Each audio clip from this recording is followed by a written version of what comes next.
The sun dipped below the towering pines. Shadows stretched, long fingers reaching towards the rescue team. 5 figures, hardened by years of facing nature's fury, now faced the unknown. Their mission: find the lost hiker, a young man swallowed by the woods 3 days prior. Hope, a flickering candle in the growing darkness, fueled their steps. The leader, Jake, a man with eyes as weathered as the bark on ancient trees, pointed north. He went missing near the Devil's Backbone, areas notorious for sudden storms, treacherous terrain. His voice, gruff but steady, cut through the silence. Each member of the team, armed with maps, compasses, and a shared sense of grim determination, nodded. The forest, a living, breathing entity, awaited. The first hour was a symphony of crunching leaves underfoot, the distant cry of a hawk, the rustle of unseen creatures in the undergrowth. A normal night in the wilderness where darkness held its own secrets. The air, crisp and cool, carried the faint scent of pine and damp earth. As they ventured deeper, the trees closed in overhead, forming a dense canopy that blotted out the last rays of twilight. Headlamps flickered on, casting eerie beams that danced over the forest floor. The team, their faces etched with concentration, moved with practiced efficiency. Each step was a gamble, a move deeper into the heart of the unknown. They were hunters, searching not for prey, but for a lost soul claimed by the wilderness. Little did they know, the wilderness was about to claim more. The deeper they ventured, the more oppressive the atmosphere became. The playful whispers of the wind morphed into mournful sighs that echoed through the trees. Jake noticed his team growing quieter, their usual banter replaced by a tense silence. He too felt it, a prickling at the back of his neck, an unsettling awareness that they were not alone. They stumbled upon the first unsettling sign, a pile of stones arranged in a spiral pattern, stark against the natural chaos of the forest floor.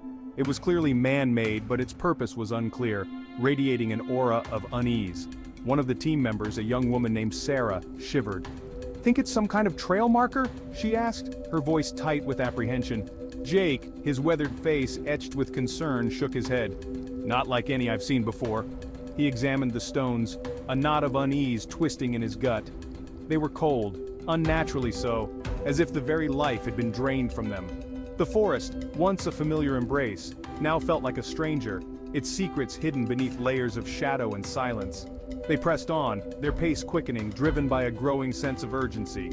The sun had long since vanished, and the moon, a sliver of silver in the night sky, offered little comfort.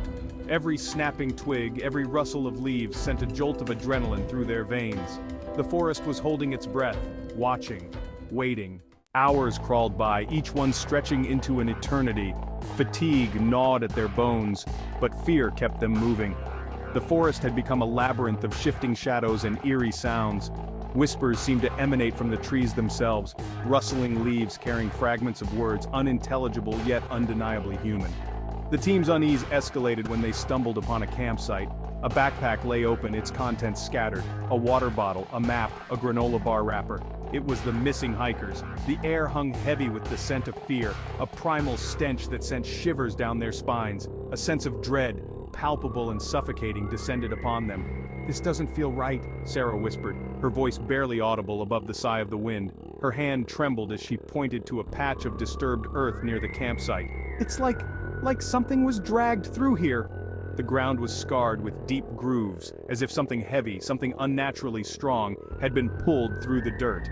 The wind picked up, swirling around them, carrying with it a fresh wave of whispers. This time the whispers seemed closer, clearer, laced with a malice that chilled them to the bone.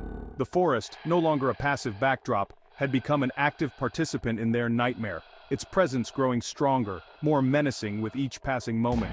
They were no longer just searching for the lost hiker, they were being hunted. Panic, a silent predator, began to stalk the edges of their sanity. Sleep deprivation gnawed at their minds, blurring the line between reality and hallucination. Was that a figure lurking in the shadows, or just a trick of the moonlight? Was that the echo of a scream carried on the wind, or simply the cry of a night bird? John, a seasoned rescuer known for his unwavering calm, swore he saw a face peering at him from a knot in a tree trunk. The face, grotesque and contorted, vanished as quickly as it appeared, leaving behind a residue of terror that clung to him like cobwebs. He said nothing to the others, his own grip on reality slipping. The forest seemed to press in on them, the trees closing ranks, their branches reaching out like skeletal fingers. The air grew thick with an unnatural stillness, broken only by the frantic thumping of their hearts. They were lost, not just in the physical sense, but in a labyrinth of their own minds, where fear was the only compass. As darkness deepened, so did their paranoia. Every shadow held a threat, every whisper a promise of something sinister lurking just beyond the reach of their headlamps. They had become prisoners in a world where the familiar laws of nature no longer applied, where the very air they breathed seemed to conspire against them.